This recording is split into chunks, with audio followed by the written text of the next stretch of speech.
governador Romeu Zema anunciou nesta terça-feira a proposta de reforma administrativa que vai enviar à Assembleia de Minas. Esse é um dos desafios que a administração estadual tem pela frente para dar conta dos problemas econômicos e fiscais do Estado. Conversa comigo o deputado veterano Luiz Humberto Carneiro, do PSDB, que é o líder do novo governo. Bem-vindo, deputado. Deputado que entra no 6º mandato. Parabéns, inclusive. Obrigado, Vivian. É um prazer estar aqui com você de novo. E como você disse, já no meu 6º mandato, já veterano na casa, né? Mas aqui pronto para cumprir mais um mandato e, se Deus quiser, honrar os votos que tive para mais essa legislatura. Mas agora o senhor tem não é a primeira vez que o senhor é líder de governo, mas tem um desafio novo de ser líder do governo de Romeu Zema, do Partido Novo, que tem uma representação pequena na casa, são só 3 deputados, e agora manda uma reforma administrativa para enfrentar os problemas, como eu mencionei. Essa reforma inclui reduzir de 21 para 12 as secretarias e fazer um corte de 60% do pessoal comissionado, né, do Estado. Isso tem que passar na Assembleia. Como é que expectativa o senhor tem de que a base que está sendo construída do governo Zema aprove essa reforma administrativa? E que base é essa?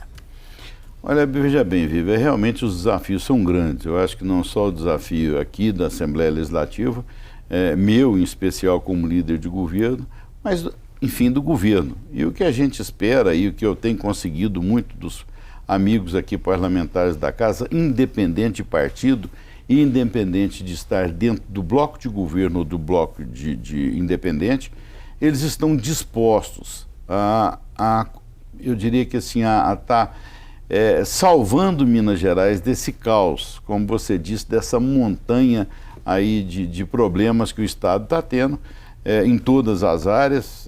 Então isso aí é um cuidado muito grande que nós vamos ter que ter, mas encontrando nos deputados esse apoio para que nós possamos aí ter um resultado positivo. O governo Qual que é o tamanho desse apoio, deputado? Olha, o apoio não dá para medir ainda, te falar, mas a gente tem a maioria que estão uma parte dentro do bloco e outra parte que mesmo no bloco de independente, eles têm a boa vontade de estar votando com o governo, de estar atendendo o governo. O que importa são os projetos que vão chegar até a casa, se realmente são projetos que vão ao encontro daquilo que a população quer ou não. Mas eu queria ver o seguinte, voltar um pouquinho nas eleições, durante as eleições. Nós tivemos aí o governador Romeu Zema com 75% dos votos do Estado, ou seja, isso ficou claro da necessidade das mudanças que hoje o governo tem que passar. A própria Assembleia Legislativa, ela teve uma renovação na ordem de 40%. Então, veja bem, a população, ela já está querendo e buscando que alguma coisa nova tenha que acontecer. E ao chegar na casa, agora, esse projeto da reforma administrativa, a partir da semana que vem, eu diria que eles já vão ter aí um conhecimento exato do que é a proposta do governo, essa redução das secretarias. Isso não é nenhuma novidade. Isso já estava dentro da proposta de governo do Romeu Zema, nosso governador, que ele já estava propondo tudo isso, que era essa redução da máquina, e como a gente percebeu aí já nessa escolha dele dos secretariados e tudo, do projeto dele, de 21 secretarias, isso já caiu para 12, e esse enxugamento da máquina, ele é muito significativo. Eu falo na área financeira que a previsão é de uma economia de cerca de 1 bilhão nesses 4 próximos anos, mas mais do que isso, eu acho que dá um caminho novo e uma proposta que realmente a máquina tem que estar enxuta e não pode ter desperdício dentro da coisa pública. Então esse é um primeiro passo. Agora, deputado, a reforma administrativa é um ponto, mas existem pontos mais nevrálgicos na relação do governo, por exemplo, com os servidores, não é? E de medidas que ele pretende tomar, como, por exemplo, a renegociação da dívida com a União. que implica em cortes, em retirada de benefícios, que nós temos também a questão dos salários atrasados, o repasse dos municípios. Como é que o governador vai fazer? Porque quando o senhor disse que a população aprova aquilo que vai ao encontro do interesse dela, né? Sem dúvida. Muitas das vezes o governo toma medidas tentando enfrentar problemas que acabam atingindo a população, os servidores ou não, com as tais medidas amargas. Como é que é isso? Como é que os deputados, como é que essa base, o quão sólida essa base está para lidar com essas medidas amargas? Primeiro eu te falo, essa reforma administrativa, essa que chegou na casa, ela não traz nada amargo, até porque o que ela está reduzindo são excessos, são gorduras que o governo tem. E veja bem, só nos cargos comissionados, de 6 mil, se pretende trabalhar aí na casa dos 2 mil cargos comissionados, ou seja, uma economia já grande e podendo aumentar. Isso é no primeiro momento. Mas no segundo passo, é aquilo que você fala, que às vezes pode cortar benefícios do servidor, alguma coisa nesse sentido.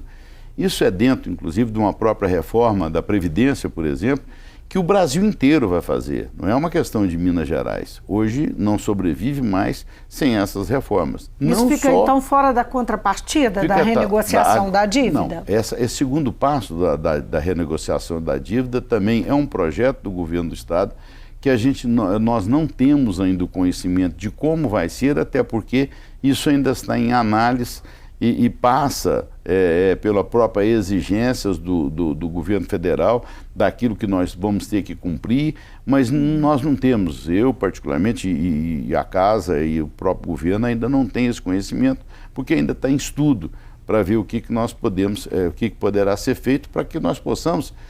E aí, Viva, veja bem, o governo não tem crédito para nada. Ele não tem crédito, então são 10, 15 anos aí sem nenhum dinheiro novo entrando, sem uma condição de estarmos saindo desse caos. Você disse que ele não consegue pegar dinheiro emprestado. Ele não consegue de forma alguma estar sobrevivendo para isso. E como atrair novas empresas, trazer dinheiro novo para a gente através de impostos, que é de novas indústrias que poderão vir para cá, isso é impossível, porque não tem essa infraestrutura, mas já tem projetos. Inclusive que eu falo daqui um pouquinho de 2 grandes projetos que eu acredito, inclusive o governo também já está interessado em vir. Mas veja bem, essa reforma da Previdência e todos os estados, inclusive essa semana foi notícia nos jornais já, da necessidade do governo tomar a frente, o governo federal, de tomar a frente dessas reformas. Até para que não penalize só um estado ou outro, então o Brasil inteiro vai ter que passar por essa reforma toda da Previdência. Não só dentro do poder público, mas também para toda a população brasileira, porque senão os governos não sobrevivem. Então a gente tem que mudar toda essa história. E que é o grande responsável, às vezes, por junto com a má administração do governo anterior, nós vamos ter aí o caos que nós estamos afundando dentro do governo e essa dificuldade. Então o senhor acha que esse tipo de pressão vai ficar lá no Congresso, que não chega aqui? Isso é que nós esperamos, isso é que os estados esperam. Mas se tiver que fazer, nós temos que enfrentar. Veja bem, o governo já deu o primeiro sinal junto com as pendências que tinha com os municípios, dos repasses aos municípios. Já foi feita uma primeira reunião de conciliação na quarta-feira da semana passada. Essa semana que nós estamos aqui vivendo ela, na segunda-feira teve uma reunião técnica e no dia 8 era para ter a reunião final e que o Ministério Público, não, o Tribunal de Justiça já julgou para a semana que vem, dia 14, para estar fazendo o ajuste final disso aí. Ou seja, esse ajuste final é para quê? Só para entender. O ajuste final é para já definir esses pagamentos, inclusive certinho, dia a dia, os direitos que os municípios têm de estar sendo, o governo do estado tem que repassar. Isso daqui para frente. Daqui para frente. E para trás. O fim inclusive, daquele decreto de Itamar que que você tinha que passar por uma comissão para estar analisando os recursos, então vai ser feito já direto o próprio Banco do Brasil, o ICMS já vai cair direto nos municípios, o Fundeb, IPVA, enfim, normaliza tudo e as dívidas anteriores, elas também já ficarão definidas que a partir de 2020, aí começa o pagamento tudo, mas já define para os municípios toda essa questão. Então o Estado está buscando fazer toda essa parte dele em termos do acerto, eu diria que das preocupações todas também. Veja bem, o município é o maior parceiro do Estado. Se ele também estiver preocupado ou em dificuldade, ele deixa de ser parceiro, porque ele não tem condição de gerar o emprego, de estar gerando o desenvolvimento, nada, então complica muito. Então, essa é uma questão que o governo já está definindo. E como eu disse, Ovimba, essa reforma agora, impossível passar a ser uma reforma da Previdência. Que agora vai haver muita pressão aqui em relação a atrasados, né? Salários, 13º. Vai, o governo, especialmente os policiais, os militares e civis e agentes penitenciários, eles têm um poder de pressão muito grande. Sem dúvida. Agora, veja bem, o que o governo já está já acertado dentro do primeiro, mesmo com a crise toda que está, de fazer os pagamentos dentro do mês. Ele já pegou o Estado numa situação complicada e ele espera também que o servidor tenha essa compreensão que ele não tem culpa disso que aconteceu.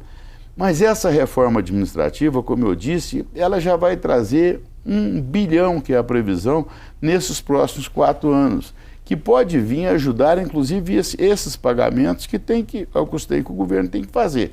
Então ele enxuga a máquina e vai não beneficiar, mas fazer o pagamento em dia dos servidores que ele precisa, é um primeiro passo. Uma primeira movimentação na casa está em torno da CPI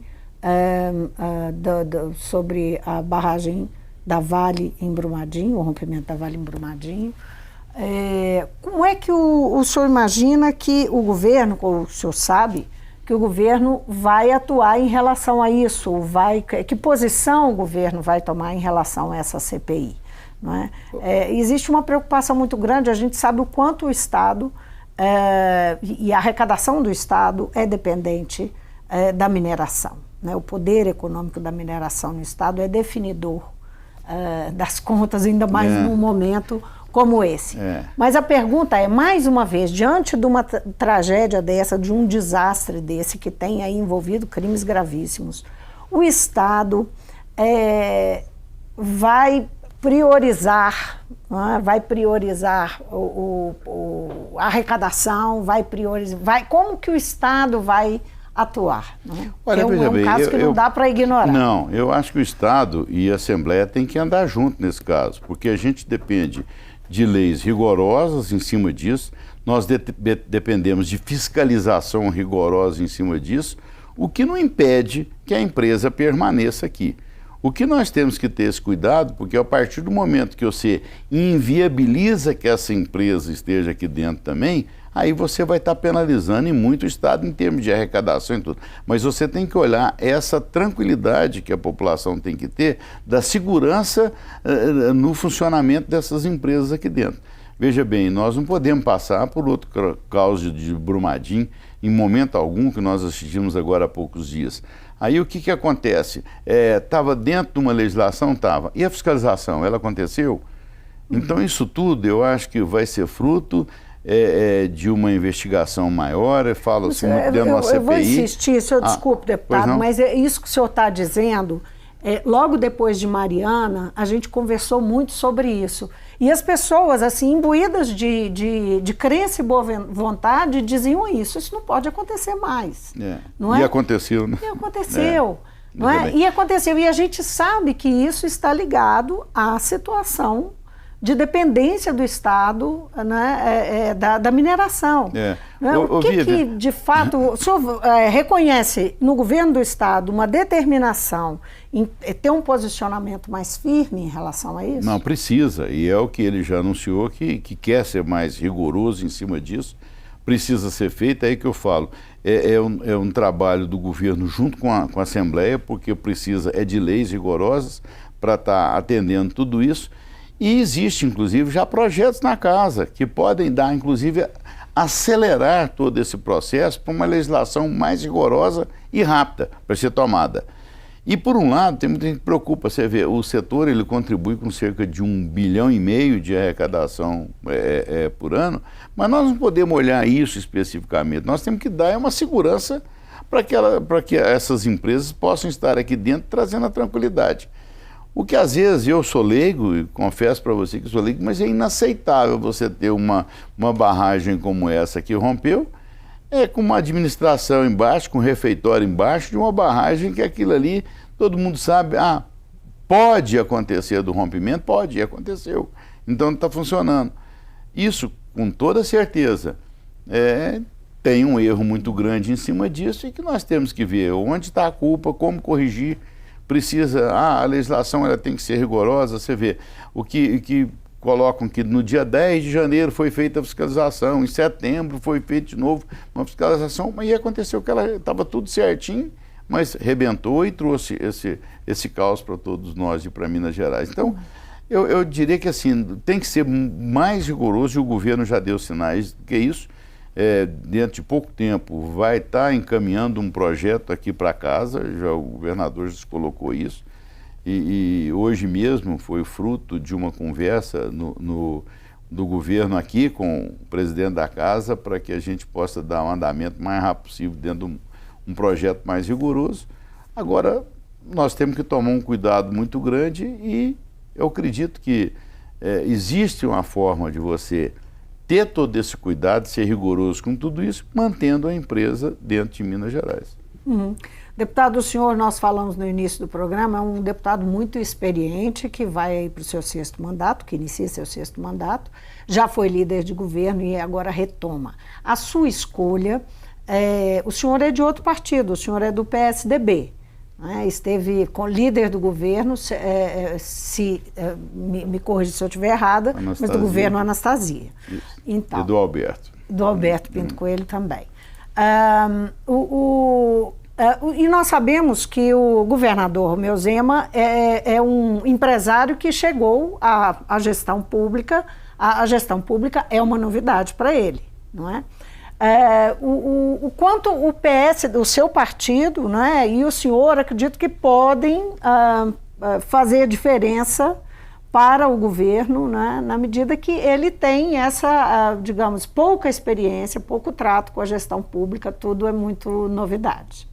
Sem dúvida nenhuma. Ele mesmo admite isso. Admite, mas eu veja bem, eu acho que a escolha, e segundo o que ele me passou, junto também com os secretários e tudo, que ele estava buscando aquilo que você falou, uma pessoa experiente dentro da casa, que tivesse agregando a maior número de deputados dentro da casa e não preocupando muito com o partido político. Eu acho que nesse momento, é um momento que Minas atravessa, ele é tão sério, mas tão sério, que nós temos que somar tudo. Eu acho que a maior bandeira, o maior partido nosso é Minas Gerais. Então a gente tem que estar dentro disso, trabalhando para que a gente possa aprovar essas reformas que Minas precisa para a gente sair do buraco. Então, eu fico feliz. Mas eu fiz essa referência porque o PSDB, no final do ano, não tinha a intenção de integrar a base do governo. Não, se colocava independente. Veja bem, até pelo momento, quando nós tivemos com o governador Zema, no mês de dezembro, a convite dele, uma visita que todos os partidos estavam fazendo, nós nos colocamos à disposição dele dentro de um bloco independente, até porque achávamos que não eram nem convidados para estar dentro de um bloco do governo e tudo. Se opuseram a ele, tinha um candidato próprio e tinha o seu projeto, não é? E o que é importante, Vivi, é que quando eu fui convidado para isso, que eu fui consultar os colegas e tudo, todos concordaram que a gente tinha que estar somando e da melhor maneira que fosse. Então, como que um líder de governo não estaria dentro do bloco de governo? Aí o partido todo topou, tá junto e pronto. Uma primeira consulta que fiz foi para o nosso senador Anastasia, porque ele tinha sido que disputou a eleição, foi um adversário durante a campanha com o governador Zema, e ele de cara falou: Luiz, nós todos temos que ajudar o governo, não é só você, todos nós temos que ajudar. Então o PSDB tem que estar pronto, os deputados têm que estar prontos, acho que Minas inteiro tem que estar pronto, porque senão nós não damos conta de tirar Minas do buraco que está. Então, isso foi... Mesmo tendo diferenças de projeto? Menos tendo diferença de projeto. Veja bem, a diferença do projeto, Viva, a gente quer o seguinte, para cada momento, você vive, igual eu te falava, eu lá atrás, quando fui líder de governo, era um governo que estava numa situação diferente de hoje. Minas não estava nesse buraco tão grande. Então, hoje, aí os projetos vão mudando. A partir da necessidade que você tem que adaptar aquilo para você, o mais rápido possível, tirar o estado do buraco. E aquilo, olha, o governador, como você disse, tem 3 deputados só hoje da base, que é do Partido Novo, todos os outros não somaram com ele, mas hoje aquilo, tem vários partidos já dentro do bloco que possivelmente nós vamos estar montando, nós vamos ter aí cerca de 9, 10 partidos aliados. Só para a gente amarrar aqui uma última informação rapidamente, que nosso tempo acabou, nós vamos ter 4 blocos. Isso já está definido. 4 blocos, um de oposição, além do bloco da base, que um de oposição e 2. Quantos? 21, em torno de 21. E mais 2 3? de independente e um bloco de oposição.